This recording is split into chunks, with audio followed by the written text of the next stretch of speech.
Good morning. Daling ko tong isang alaga ko doon sa buntot guys, para may kasama yung isa doon. Nandun na yung isa. Puro yan sila may tig-isang anak guys. Tara, samahan nyo ako iatid doon guys.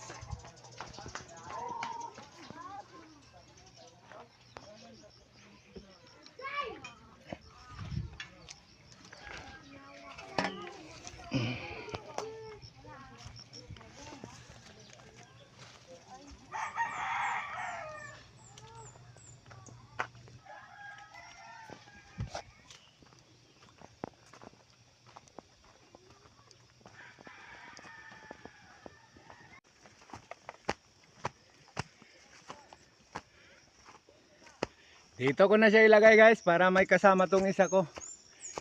Puro to sila may tig-isang anak. Hali.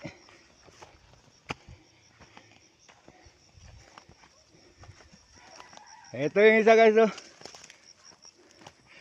Siya lang mag-isa kaya dinala ko na rin tong isa dito para may kasama siya.